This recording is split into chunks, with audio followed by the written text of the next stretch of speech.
Mana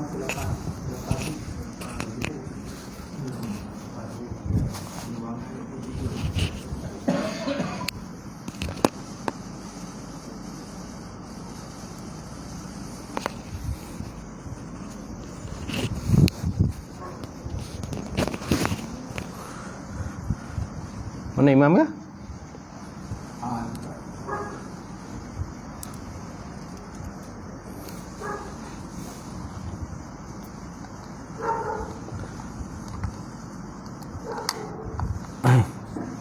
Baik, insya-Allah. Tak dengar? Insya-Allah. Kita buka majlis kita pada malam ini dengan kita sama-sama membaca kitab Ila Hadratin Nabi Muhammad Mustafa Rasulullah sallallahu alaihi wasallam wa al kiram ashabul rizam insyaallah al-Fatihah.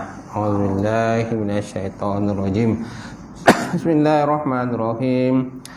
Alhamdulillahirabbil alamin. Arrahmanir rahim. Maliki yaumiddin. Iyyaka na'budu wa iyyaka nasta'in. Ihdinas siratal mustaqim. Siratal ladzina an'amta 'alaihim ghairil maghdubi 'alaihim waladdallin. Amin. Assalamualaikum warahmatullahi taala wabarakatuh. Alhamdulillah wahdah, sadaqa wa'dah, wa nasara 'abdah, wa 'azza jundahu, wa hazamal ahzaba wahdah. Asyhadu an la ilaha illallah wahdahu la syarikalah, wa asyhadu anna Muhammadan 'abduhu wa rasuluh. Allahumma shalli wa sallim ala sayyidina wa nabina wa habibina wa maulana Muhammad imamil muttaqin wa qadud da'am jahilin wa ala alihi wa sahbihi wa man da'a bi da'watihi wa sanna bi sunnatihi ila yaumiddin. Rabbi ishrah li sadri wa yassir li amri wa hlul 'uqdatam min lisani yafqahu qawli. Subhanaka la ilma lana illa ma 'allamtana innaka antal alimul hakim. Wala haula wala quwwata illa billahil aliyyil azim. Qala Allah Subhanahu wa ta'ala bil Qur'anil Karim, a'udzu billahi minasyaitonir rajim. Wa ma Muhammadun illa rasul qad khalat min qablihi rasul.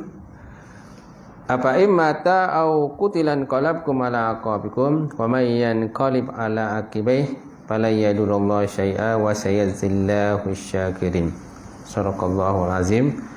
Wa qala Allah Subhanahu wa ta'ala fi ayatin ukhra, wa ma kana Muhammadun aba ahadin min rijalikum walakin Rasulullah wa khataman nabiyyin. Shadaqallahu azim. Wa qala Nabi sallallahu alaihi wa ala alihi wa sahbihi wa baraka wa sallam, la yu'minu ahadukum hatta akuna ahabba ilaihi min walidihi wa waladihi wa nasi ajmain. Kama qala Rasulullah sallallahu alaihi wasallam. Yang mati silakan tuan imam kita, Tuan Bilal, jawatan kuasa surau, sidang jamaah muslimin muslimat, tuan haji, tuan hajah yang dihormati sekalian. Alhamdulillah, kita panjatkan puji dan syukur Allah Subhanahu wa taala kerana dengan limpah kurnia serta rahmat daripada Allah terdapat bersama pada malam ini untuk kita menyusuri kembalilah peristiwa kelahiran baginda Rasulullah sallallahu alaihi wasallam. Nanti ada ceramah di Rasul kan? Ada jemputan. Jemputan di Rasul tak ada? Oh tak ada, ingat ada jemputan di Rasul. Tak ada? Ah ya, macam mana? Itulah, kita ingat malam ni masih kitab ya. Lagipun tak ramai kan. Biasa di Rasul ni ramai datang tu. Tak ada. Baik, insya-Allah.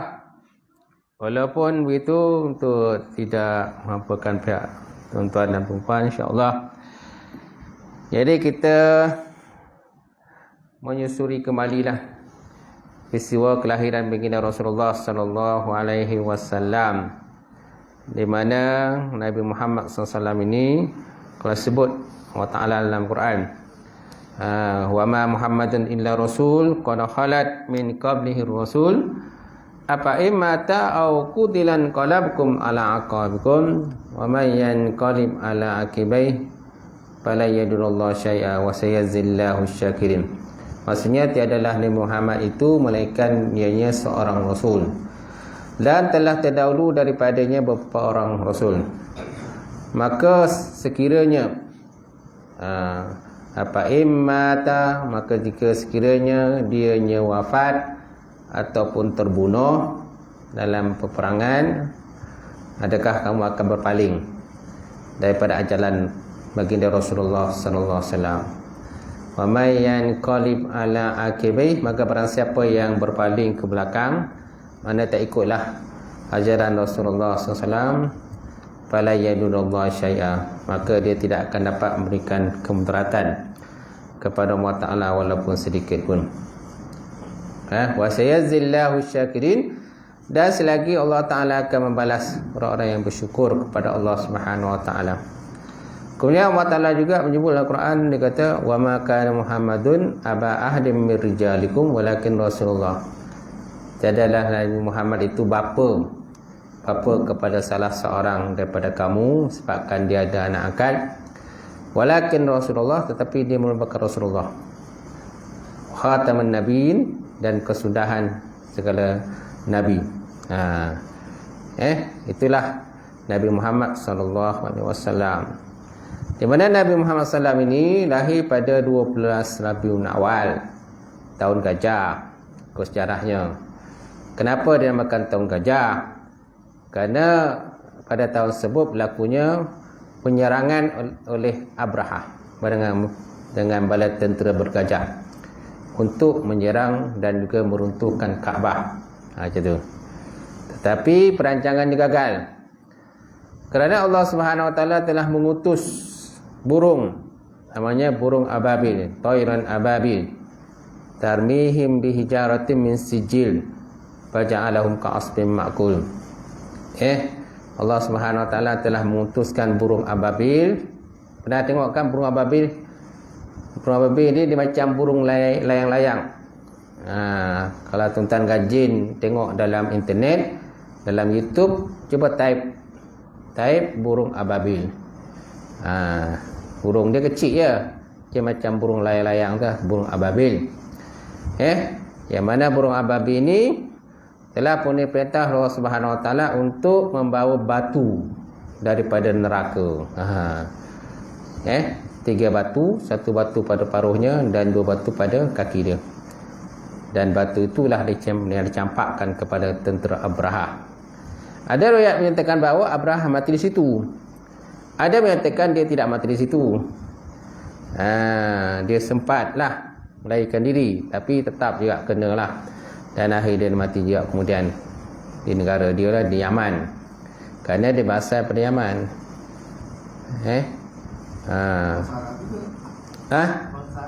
Bangsa Arab juga lah Yaman, tuan-tuan. Dan dia ni ikut caranya, dia beragama Kristian. Dia ada buat satu gereja yang besar lah. Tujuan buat gereja yang besar ni, tujuan tu nak melawan Kaabah itu. Di mana setiap tahun orang Arab mereka akan mengerjakan haji dan umrah mengikut pada agama yang sebelumnya lah. Jadi setiap tahun memang ada orang datang ke Kaabah, ke Mekah. Jadi dia nak sekat lah supaya jangan ada orang pergi sana ataupun nak lawan.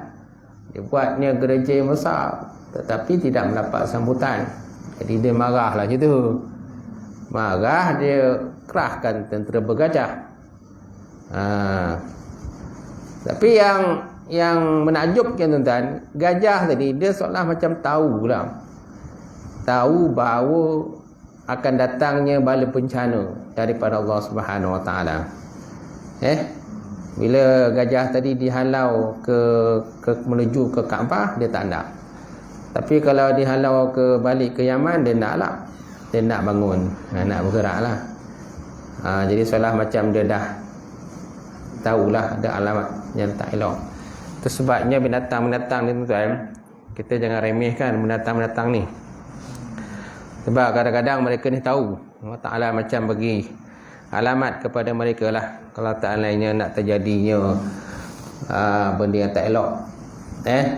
contohnya tsunami ke, kan, bala bencana, ribut topan daripada Allah Subhanahu Wa Taala. Kerana itu semuanya adalah tentera Allah Subhanahu Wa Taala. Dan burung ababil juga tentera Allah. Walillahi junudus samawati wal ard. Bagi Allah Taala itu tentera di langit dan juga di daratan. Samawati wal ard, di langit dan daratan, kan? Semua tentera Allah Taala. Nyamuk pun tentera Allah. Walaupun kecil, kan, nyamuk, semut. Jadi kita jangan meremehkan benda-benda yang kecil-kecil ni. Sebab jumlah mereka walaupun kecil, jumlah mereka ramai. Dia lagi banyak jumlahnya. Kalau kita hitung jumlah binatang ni, memang tak larat kita nak hitung lah. Jumlahnya terlalu banyak berbanding dengan manusia.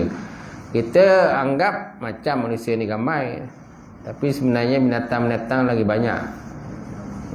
Semut-semut tu jumlahnya lagi banyak, tapi dia tinggal dalam tanah, jadi kita kadang tak nampak dah benda tu. Kan dia tu. Jadi Allah Taala boleh mengerah.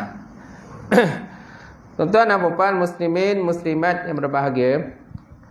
Jadi Nabi Muhammad sallallahu alaihi wasallam ini dikenali sebagai nabi yang ummi. Nabi yang ummi. Maknanya tidak tahu membaca dan tidak tahu menulis.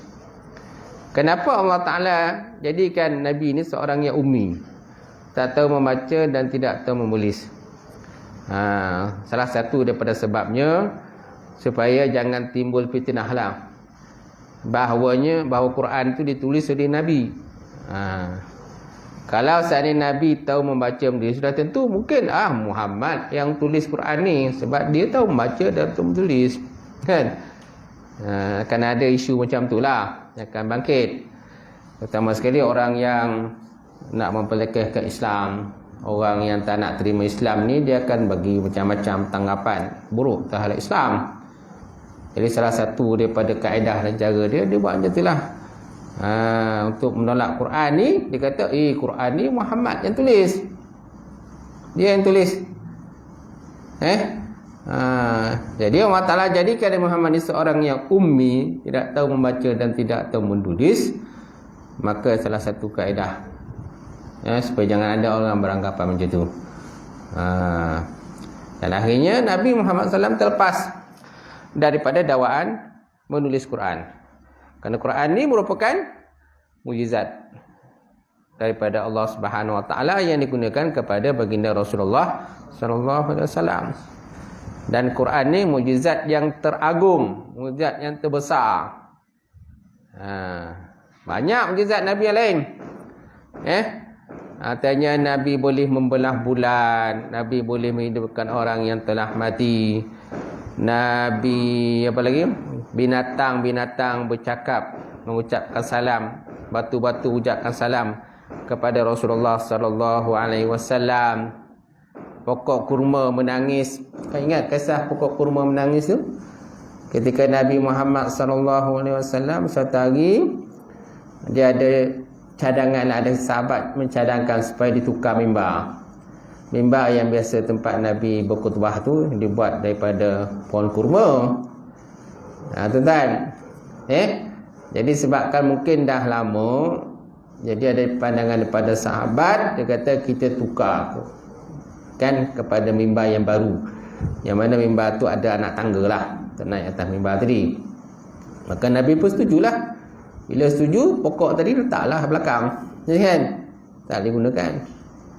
Satu hari ketika Nabi Muhammad SAW berkhutbah, tiba-tiba mereka semua terdengar suara menangis. Suara menangis seperti unta betina meratap akan anak dia, menangis je tu. Jadi Nabi Muhammad SAW pun, dari para sahabat pun mencari-carilah mana suara menangis tadi, siapa yang menangis. Akhirnya mereka temui yang menangis itu ialah kurma tadi.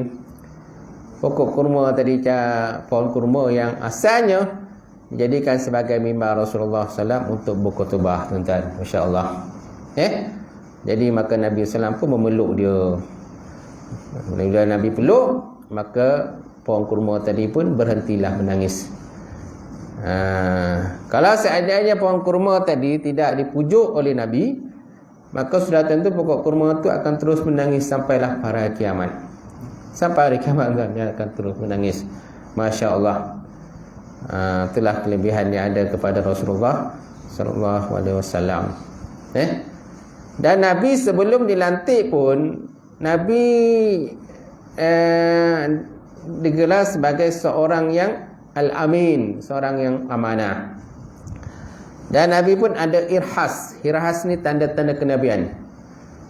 Dia ada dua tu. Satu, sebelum dilantik sebagai Nabi dan Rasul, mana-mana benda yang pelik-pelik itu dinamakan irhas.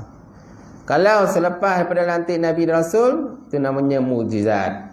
Namanya mukjizat. Nabi digunakan pelbagai mukjizat, kan? Kalau sebelum lantik, namanya irhas. Irhas ni macam tanda-tanda kenabian lah, dah ada pada Nabi. Contohnya Nabi ni seorang yang al-amin, seorang yang amanah.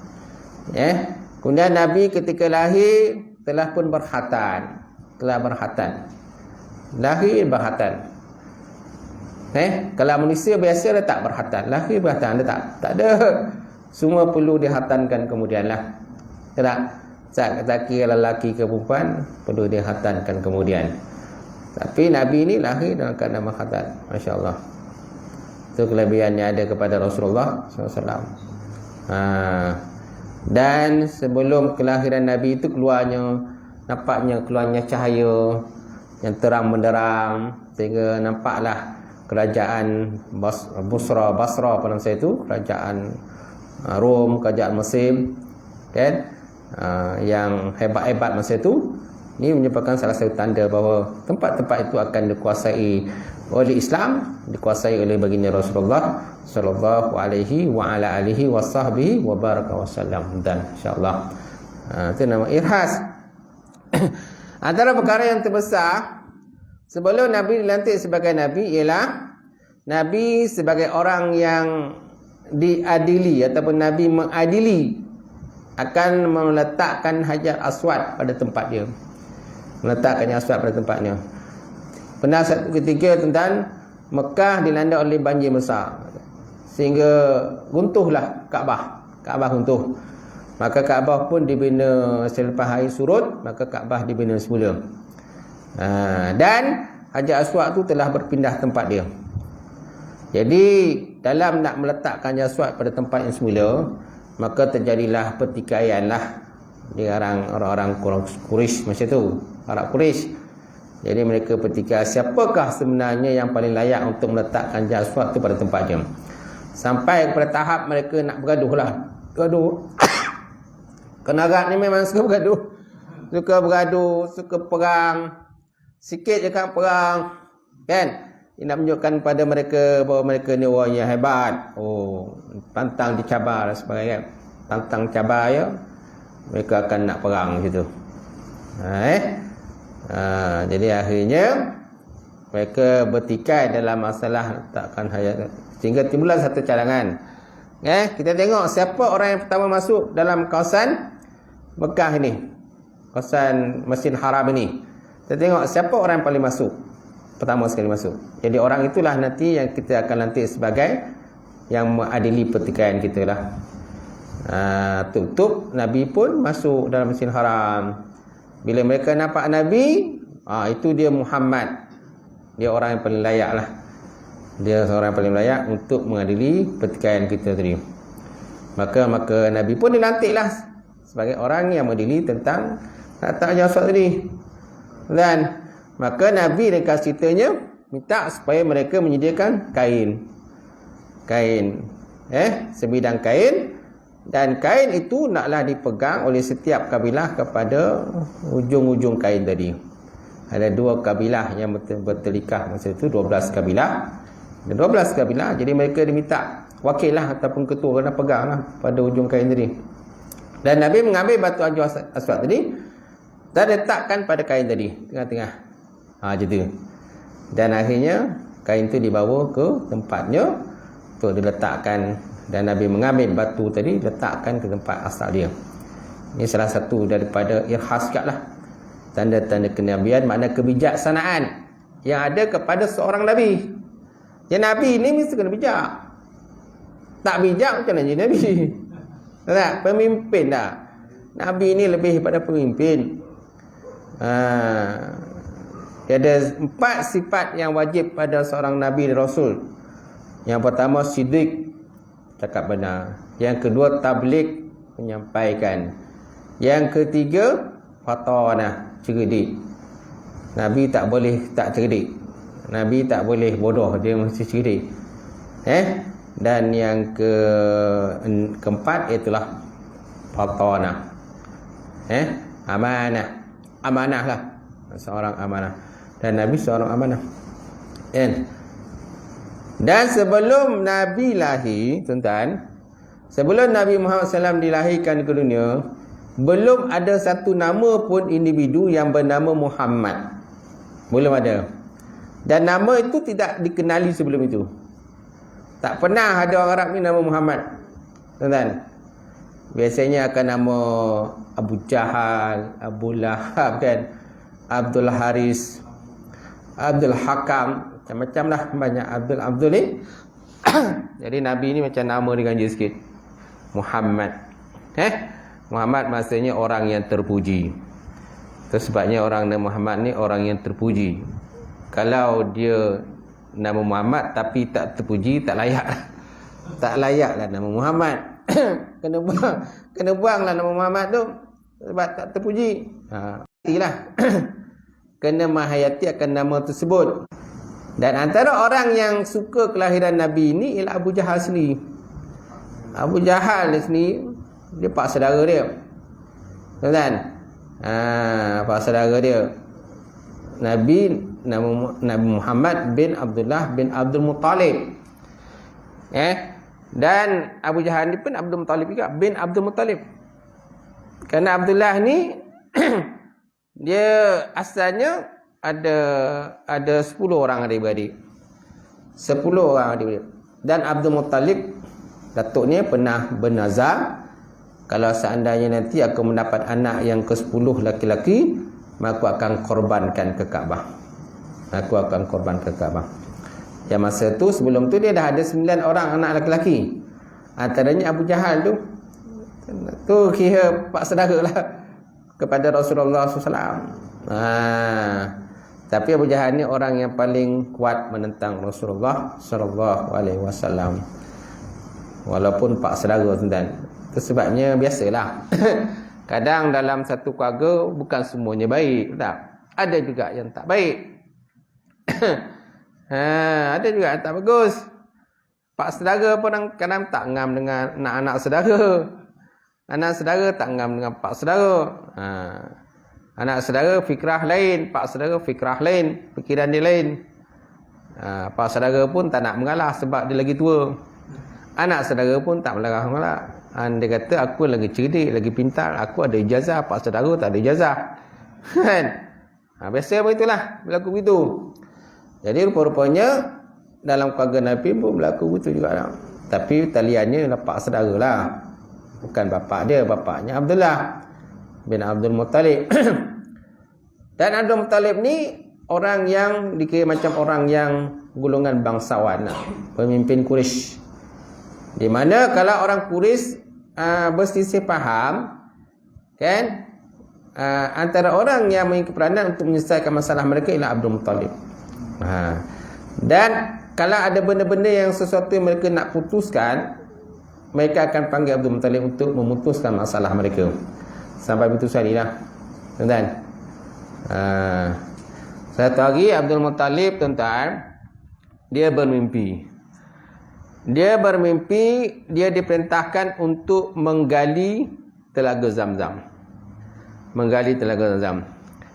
Sebelum tu telaga Zamzam telah pun ditimbus oleh puak Jurhum. Dia ada satu puak yang memerintah Mekah masa itu, sebelum tu namanya puak Jurhum ataupun suku Jurhum. Suku Jurhum ni memerintah agak lama di Mekah. Kemudian mereka dikalahkan oleh satu suku yang lain. Akhirnya mereka berpindah menuju ke Yaman. Setelah mereka berpindah, mereka telah menimbus perigi Zamzam itu. mereka timbul pergi Zamzam, dan mereka telah menanam beberapa benda yang penting lah, macam pedang, macam pedang, patung emas, mereka tanam dalam tu, dalam perigi sebut. Dan terletak perigi itu terletak di antara dua berhala yang disembah oleh orang kafir Quraisy. Jadi kan bila Abdul Muttalib bermimpi, dia diperintahkan untuk menggali telaga Zamzam. Maka dia pun carilah pergi tadi. Dan dapati pergi itu rupanya terletak antara dua berhala. Bila dia menggali di situ, kan, orang-orang kafir Quraisy yang lain pun benganglah. Dia kata, apalah gali ke sini pula ni? Banyak tempat lain yang boleh gali. Jadi mereka benganglah, sehingga hampir terjadinya perbalahan, kan, pergaduhan antara Abdul Muttalib. Tetapi Abdul Muttalib ni dikabur oleh anaknya bernama Al-Haris. Al-Haris, dia anak dia ramai, termasuk Abu Jahal tu anak jugalah. Dia ada 9 orang anak masa tu. Dan Abdullah itu anaknya yang ke-10. Yang lain kemudian yang ke-10. Jadi dia perintahkan untuk menggali. Maka dia gali-gali. Maka akhirnya pada permulaan orang kafir Quraisy cuba menahan, tapi akhirnya mereka surrender. Tak nak tahan lah, hantarlah kau ke pulang kau Abu Talib. Sebab semua mereka tak berani dengan Abu Talib. Sebab dia ni pemimpin Quraisy yang hebat, dan golongan bangsawan, tak ada siapa pun yang boleh mempertikaikan tindakan dia lah. Maka dia galilah. Bila gali, maka dia dapati akan 2 bilah pedang yang ditinggalkan oleh Puak Juhum, dan juga ada satu patung daripada emas lah yang ditinggalkan oleh Puak Juhum. Bila dia dah berjaya menggali benda, dah jumpa benda ni macam harta karun tadi. Jadi di kalangan kafir Quraisy tadi, mereka kata, kami pun nak hak kami juga. Kami pun nak hak kami. Mereka pun nakkan benda tu juga. Dia macam harta karun lah. Harta karun. Kami pun nak hak kami. Tapi Abdul Muttalib kata, saya tak akan bagi. Ini hak aku, dia tu. Saya tak akan bagi pada kamu. Maka akhirnya Abdul Muttalib kata, kalau macam tu tak apalah, kita buat undian. Undian menggunakan buah dadu. Rupanya tentang undian menggunakan buah dadu ni memang dah ada daripada dulu lagi. Undian, kerana orang kafir Quraisy ni biasa kalau dia nak buat satu benda, dia akan cabut undi, cabut anak panah, cabut buah dadu dan sebagainya. Dari kat situlah mereka akan dapat alamat sama ada mereka nak buat ataupun tidak buat. Maka dibuat 2 buah dadu, kan, daripada emas, berwarna emas, kuning emas, untuk mewakili Kaabah. Kemudian 2 dadu berwarna kuning bagi mewakili Abdul Muttalib, dan 2 dadu ada berwarna hitam bagi mewakili orang-orang kafir Quraisy. Kalau seandainya buah dadu tu dicabutnya tu, kocok-kocok buah dadu kan, kalau keluar buah dadu tu, maknanya milik orang itulah, milik Kaabah ke ataupun milik orang kafir Quraisy. Maka dibuatlah undian. Bila dibuat undian, kali yang pertama tu keluarlah 2 buah dadu yang berwarna kuning emas. Kuning emas maknanya dia pedang itu adalah patung emas itu adalah milik kepada Kaabah. Kemudian dia buat lagi, cabutan lagi, maka keluar dah 2 dadu berwarna kuning yang akan menjadi milik kepada Abdul Muttalib. Sedangkan 2 dadu lagi yang berwarna hitam itu tidak keluar. Tak keluar.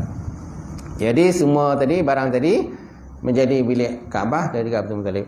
Kemudian Abdul Muttalib telah menyerahkan benda tadi pada Kaabah, dan akhir ini dileburkan, maka dijadikan sebagai pintu Kaabah, alang ataupun pintu Kaabah lah.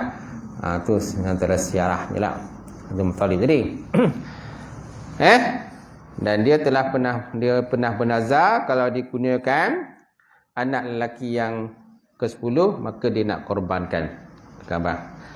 Maka dia takdir ke Allah Subhanahu Wa Taala, dia mendapat anak yang ke-10 dan namanya Abdullah. Dan dia kena tunaikan nazar dia, sebab dia pernah bernazar kalau seandainya dapat anak ke-10 yang lelaki, dia akan korbankan ke Kaabah. Tetapi abang-abangnya sayang pula Kak Abdullah ni. Mereka merayu kepada Abdul Muttalib, wahai ayahku, janganlah dikorbankan adik kita ni. Jadi dikorbankan. Jadi direngkaskan cerita tuan-tuan. Maka ada seorang pawang itu, pawang daripada suku Bani Sa'id, pawang perempuan, dia mencadangkan supaya nak melepaskan Abdullah ini daripada jangan dikorbankan, maka naklah dibuat macam undian lah. Buat undi je tu, cabutan ataupun undi. Kalau seandainya setiap kali cabutan tu keluar nama Abdullah, maka naklah tebus dengan 10 ekor unta. 10 ekor unta. Setiap kali dicabut tu, kalau keluar nama Abdullah, maka naklah tebus dengan 10 ekor unta. Keluar lagi, maka kena tebus 10 ekor unta lagi. Bila dibuat cabutan, memang keluar nama Abdullah. Sebanyak 10 kali nama Abdullah naik. Yang kali 11 barulah tak naik nama Abdullah lagi. Naiklah nama Kaabah. Macam tu. Maka disebabkan oleh pandangan dan cadangan daripada pawang tadi, pawang wanita daripada Bani Sa'ad, jadi kenalah ditunaikan. Maka naklah dibayar dengan 100 ekor unta. Sebab 10 kali buat cabutan, naik nama Abdullah. Jadi nak lepaskan Abdullah tadi, kenalah bayar dengan 100 ekor unta. Bayangkanlah 100 ekor unta kan. 1 ekor unta dah berapa harga dia? Bayangkanlah seorang. Jadi kalau Abdul Muttalib ni, dia seorang yang kaya. Jadi unta dia banyak. Dia tak kisah. Ujung mata kan. Kejip mata je dah ada 100 ekor unta. Dia orang yang kaya.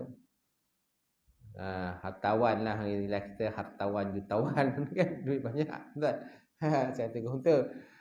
Jadi dia membayar dengan 100 ekor unta. Dan unta tu tidak boleh disembelih, tapi nak dilepaskan. Dilepaskan macam itulah ke padang pasir. Macam tu. Ada pula menyatakan disembelih 100 ekor unta. Kalau 100 ekor unta sembelih banyak juga kan. Bayangkanlah 100 ekor unta. Dan itulah antara kisah kan. Kemudian Abdullah pun selamat, dan kemudian alhamdulillah berkahwin dengan ibu Nabi, iaitu Siti Aminah. Bila Nabi Abdullah bersama dengan Siti Aminah, maka mengandunglah Siti Aminah.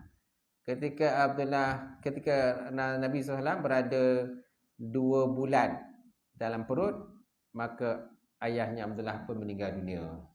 Maka jadilah seorang yang yatim.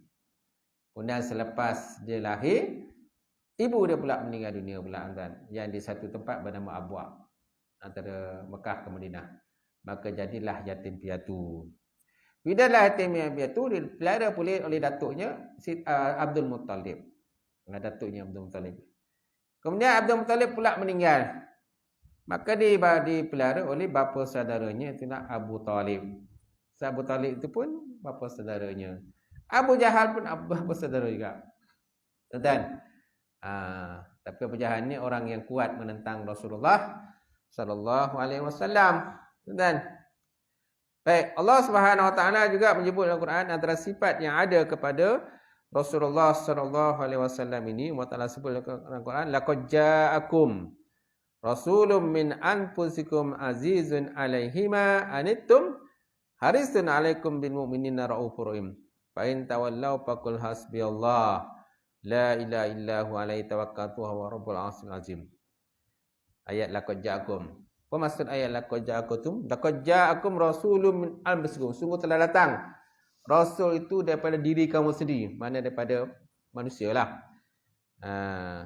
Laqad ja'akum rasulun min anfusikum azizun alaihi ma. Mana sangat prihatinnya terhadap kesukaran yang kamu alami. Kepayahan yang kamu alami, sangat prihatinlah. Sangat mengambil beratlah macam tu. Di atas kesukaran dan keperitan yang kamu hadapi.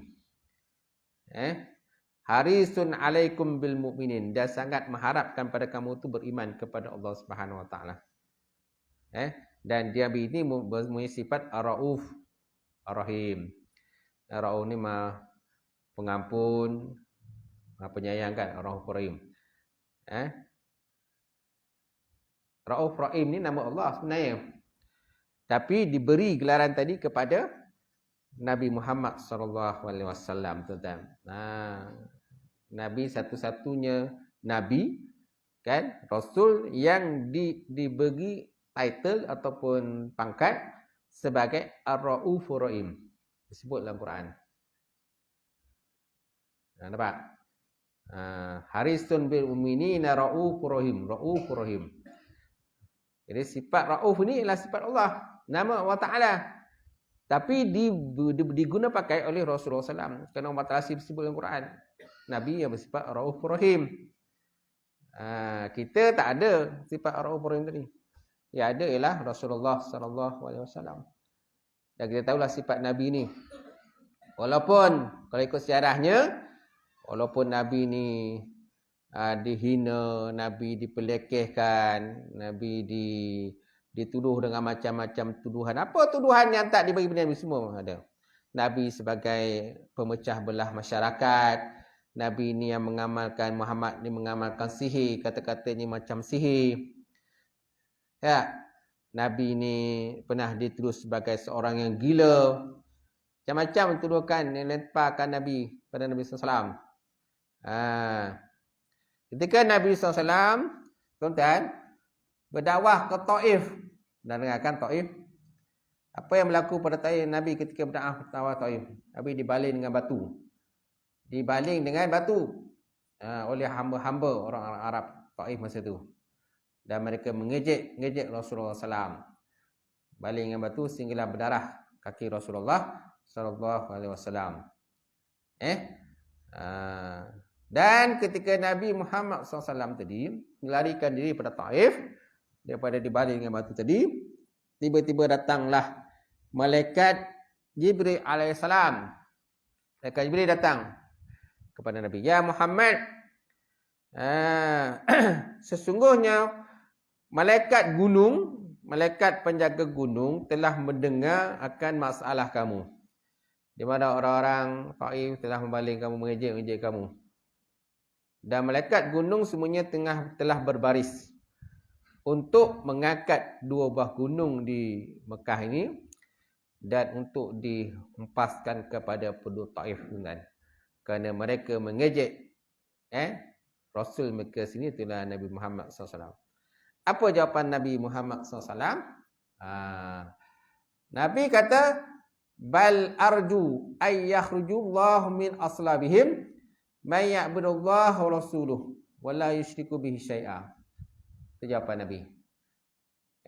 Ketika malaikat kata kami akan angkat gunung ni nak empapkan kepada Taif, apa jawapan Nabi? Dia kata bal arju ay yakhrujullah, bahkan aku berharap akan keluar daripada tulang tulbang sulbi mereka orang-orang yang akan menyembah Allah Subhanahu Wa Taala dan tidak melakukan syirik kepada Allah Taala. Itu jawapan Nabi. So maknanya kalau Nabi nak arahkan malaikat penjaga gunung hempapkan Taif ni boleh anytime aja. Boleh je. Anytime je. Tapi Nabi harap mereka tak beriman, tak apalah. Mudah-mudahan satu hari itu anak cucu mereka, nampak? Anak cucu mereka suatu hari mungkin akan beriman. Itu sebab Nabi kata, ataupun Nabi kata ataupun dalam satu bentuk doa lah. Bal arju ayahrujullah min aslabihim may ya'budullah rasulih wa la yusyriku bi syai'a. Bahkan aku berharap akan keluar daripada tulang-tulang sulbi mereka orang-orang yang beriman kepada Allah Subhanahu Wa Taala dan tidak melakukan syirik kepada Allah. Itu yang aku harapkan. Kata.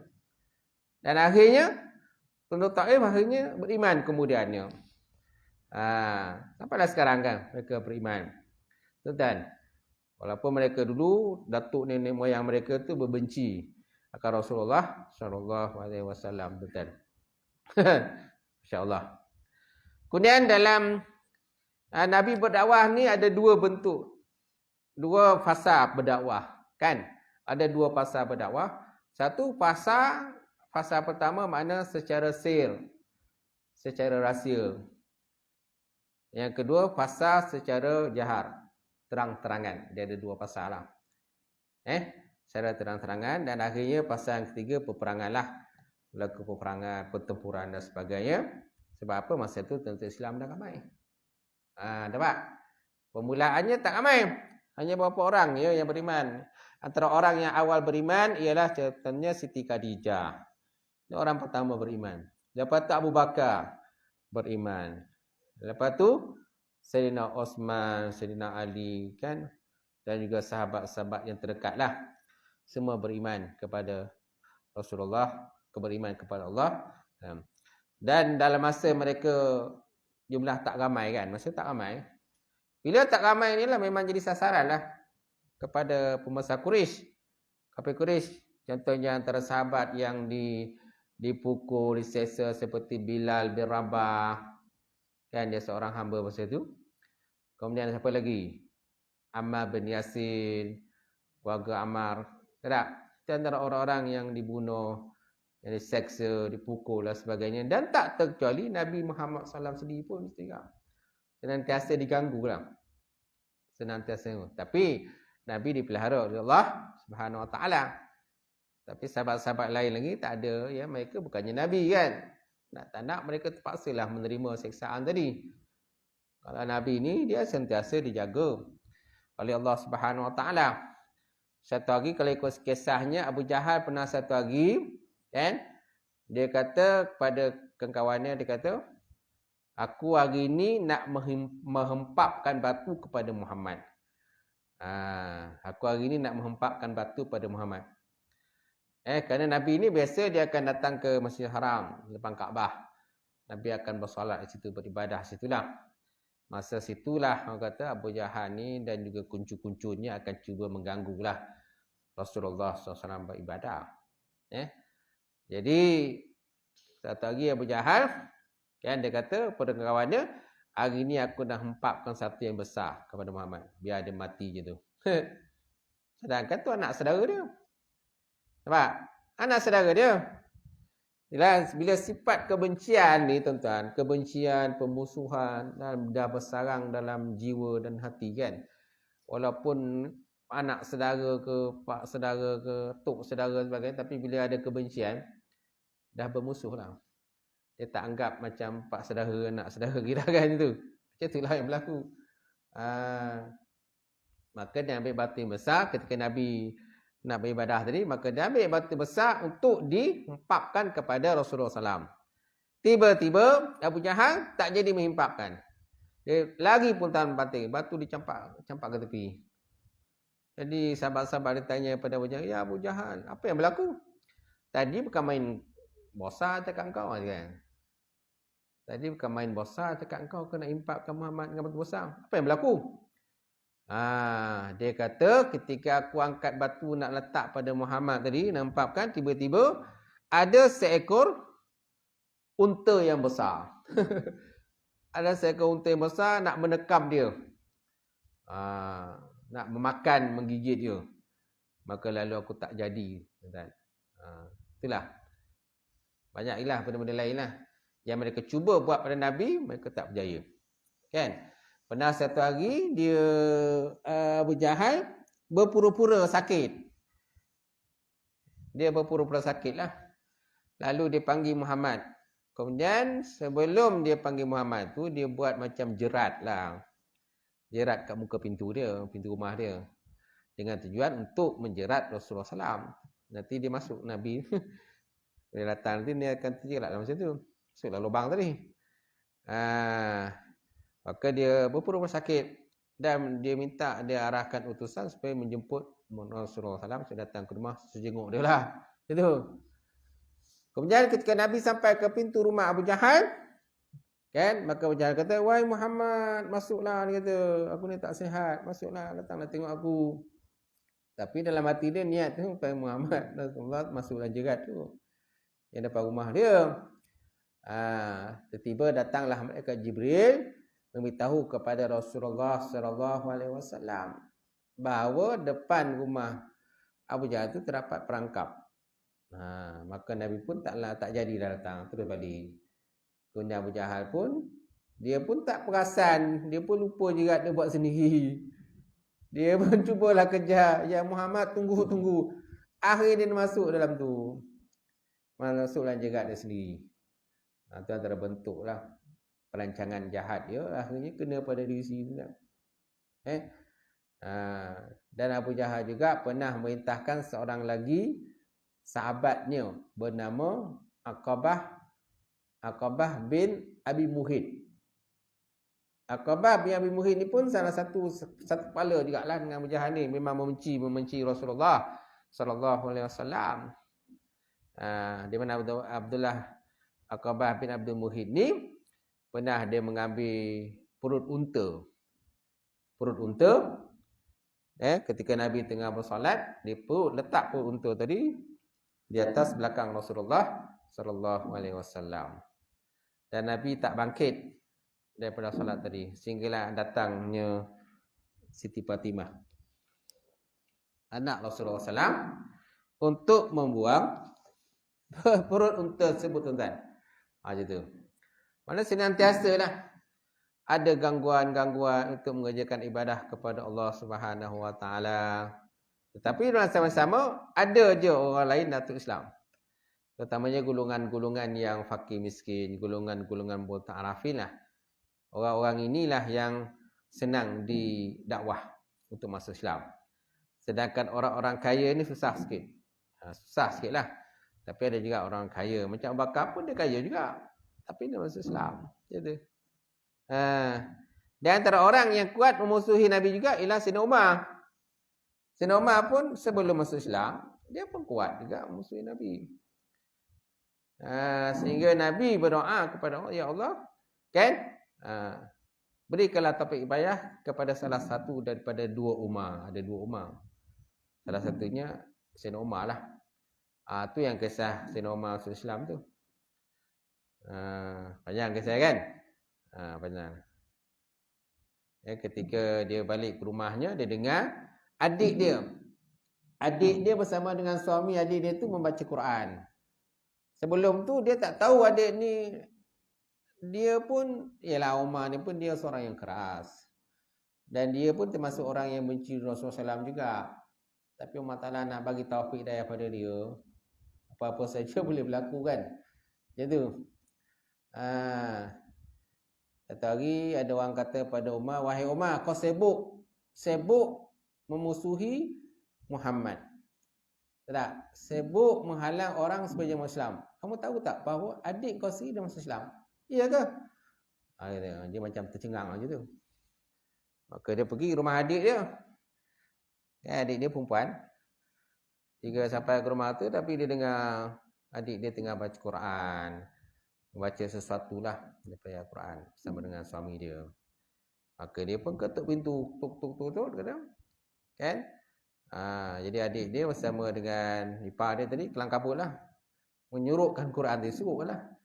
Umar kata, dia masuk tadi. Bila Umar masuk je, apa yang kamu baca? Kami tak baca apa-apa, Umar. Tadi saya terdengar kamu membaca sesuatu. Dia kata, kami tak membaca apa-apa. Maka akhirnya dia tampar adik dia. Macam tu.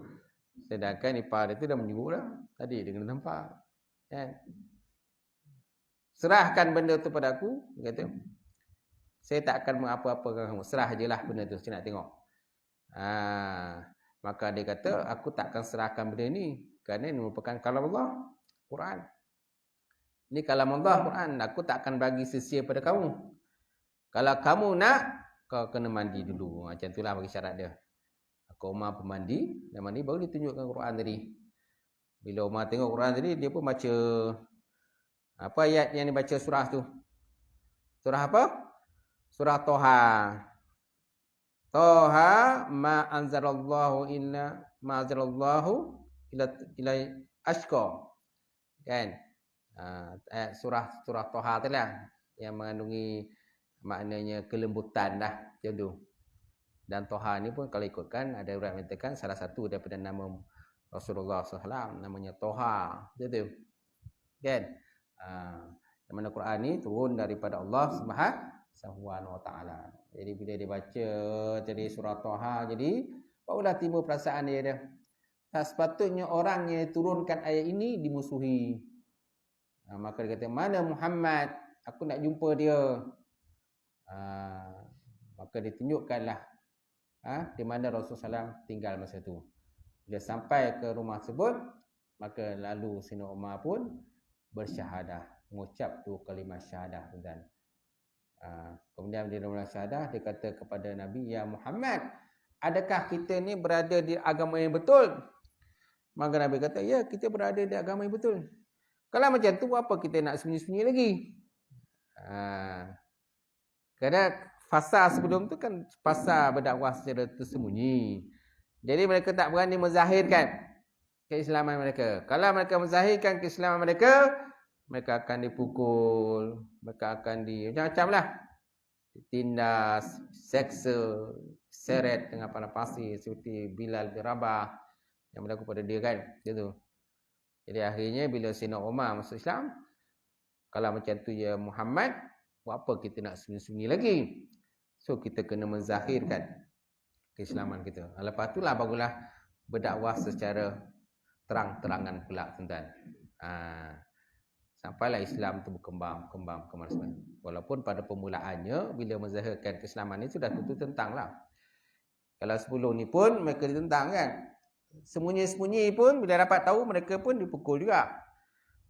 Jadi bila mereka buat terang-terangan, lagi mereka kena pukul. Tapi mereka tahan lah benda tu. Tahan. Kan? Islam walaupun begitu dipukul. Orang Islam pukul tapi mereka tetap istiqamah. Walaupun apa yang berlaku. Dan akhirnya Islam berkembang. Okey, ramailah orang masuk Islam. Tuan-tuan. Masya Allah. Itulah tadi. Jadi Allah Subhanahu Wa Taala sebut tadi dalam Quran. Wa ma Muhammadin illa rasul qad khalat min qablihi rasul apa immata aw qutilan qalabkum ala aqabikum wa may yanqalib ala aqibai fala yadurullahu syai'a wa sayazillahu syakirin. Dan tiada Muhammad itu melainkan dia seorang rasul dan telah terdahulu daripadanya beberapa orang rasul. Maka adakah sekiranya Nabi Muhammad itu terbunuh, kan, wafat ataupun terbunuh, kan, maka kamu berpaling daripada ajarannya. So jangan kita berpaling. Wa may yanqalib ala aqibai fala yadurullahu syai'a. Barang siapa berpaling daripada ajaran Rasulullah SAW, maka mereka tidak akan dapat memberikan kemudaratan walaupun sedikit kepada Allah Subhanahu wa taala, tuan. Nabi Muhammad SAW pernah bersabda, taraktu fikum amraini ma in tamassaktum bihima lan tadullukum abada kitabullah sunnati. Aku tinggalkan pada kamu 2 perkara.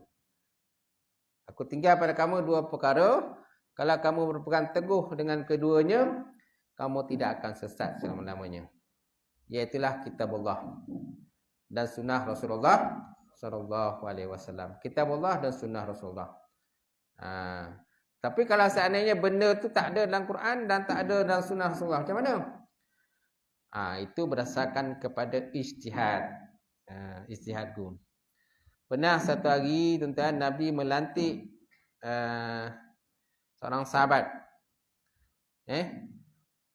Seorang sahabat namanya lupa lalu mana. Mus'ab bin Umair kata silap. Kalau seorang sahabat tu Nabi lantik untuk menjadi governor di sebuah tempat, kan? Maka Nabi tanya, nanti kalau ada kata masalah di tempat kamu, dengan apa kamu berhukum? Muaz bin Jabal.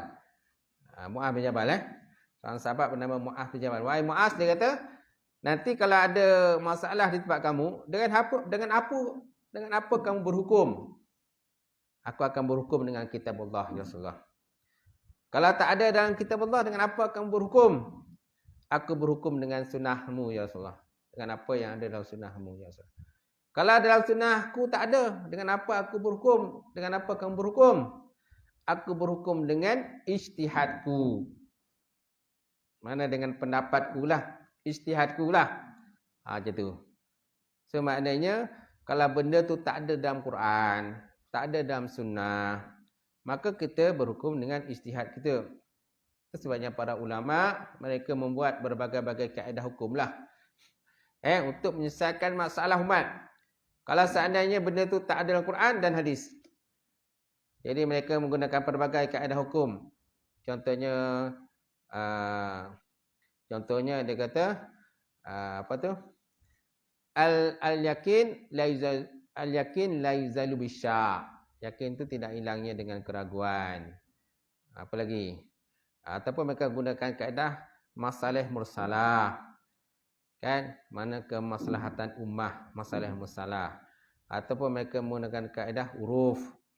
Ataupun mereka menggunakan kaedah istihsan, istishal. Ataupun mereka menggunakan kaedah istifhal. Payah sebut tuan. Kan? Dan juga qaulus sahabi. Qaul mana pendapat sahabat. Qaulus sahabi mana pendapat sahabat lah. Itu antara beberapa kaedah hukum yang diguna pakai. Tapi kita dalam Ahlussunnah wal Jamaah ni, kaedah hukum yang kita pakai dalam Syafi'i ini maknanya kita hukum Quran, hadis, ijma' ulama dan qiyas. Ijma' ulama dan qiyas inilah 4 kaedah hukum yang sepakat dalam mazhab kita Syafi'i yang kita guna pakai. So mana kalau tak dalam Quran dan hadis, kita akan tengok pada ijtihad para ulama. Ijtihad para ulama itu yang katakan ijtihad tadi, yang Mus'ab tadi. Dan Nabi kata kalau tak ada Quran dan hadis, kamu nak hukum dengan apa? Aku akan berhukum dengan birra'i, mana dengan pendapat aku lah. Mana ijtihad aku sendiri untuk menyelesaikan masalah tadi. Itu juga kita dalam Syafi'i ini, kalau tak ada Quran dalam hadis, maka kita gunakan pendapat ulama, sepakat ulama dalam masalah tadi. Kalau tak ada, maka tengok pada huruf. Ada lagi kaedah hukum yang digunakan pakai ulama juga, walaupun tidak sepakat ulama, seperti masalah musalah. Kan? Qaulus sahabat, pendapat sahabat, qaulus sahabi. Istihsan, istifhal tadi. Itulah antara kaedah hukum yang pakai dalam fiqh, betul-betul.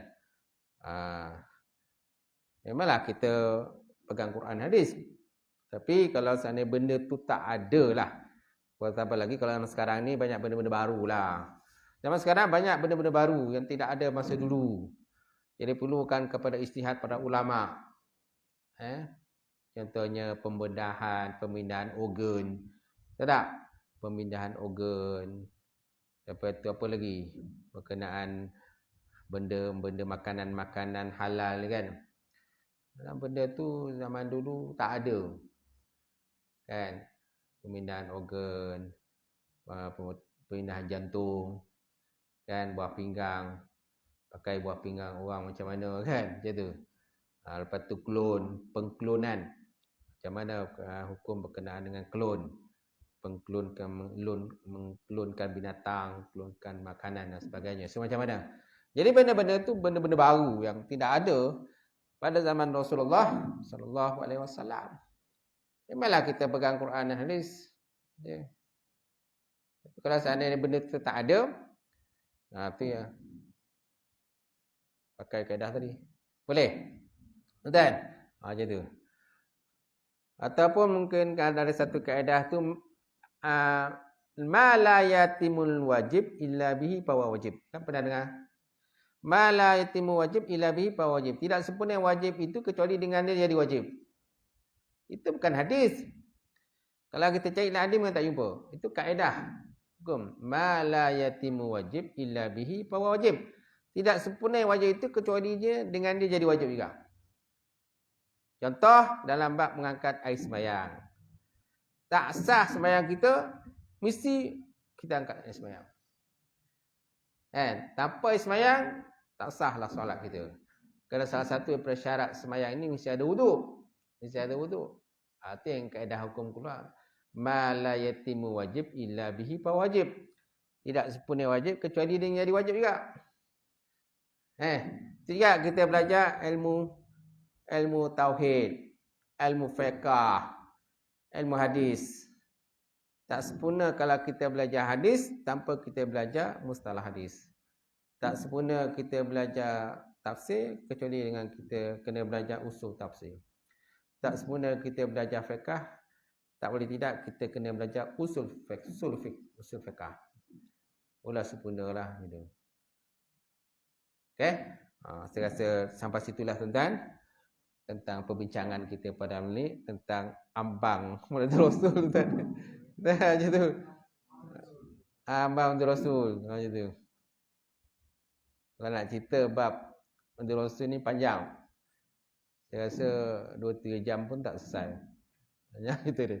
Sebab benda ni berkait-kait lah gitu. Okey, mudah-mudahan dengan sedikitnya perkongsian kita malam ini insya-Allah sebanyak akan dapat meningkatkan lagi kecintaan kita, kesayangan kita kepada baginda Rasulullah sallallahu alaihi wa ala alihi wasahbihi wabarakatuh.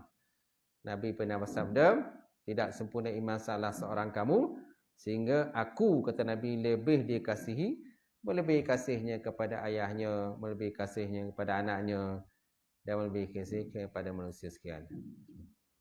Okay, sekian. Kita baca doa insya-Allah. Auzubillahi minasyaitonir rajim. Bismillahirrahmanirrahim. Alhamdulillahirabbil alamin wassalatu wassalam ala asyrafil mursalin wa ala alihi washabbihi ajmain. Allahumma zidna ilman nafi'a wa yaqinan sadiqa wa alam taqabbala wa kan halalan mubarakatan katsiran. Wasiyana fatai alim.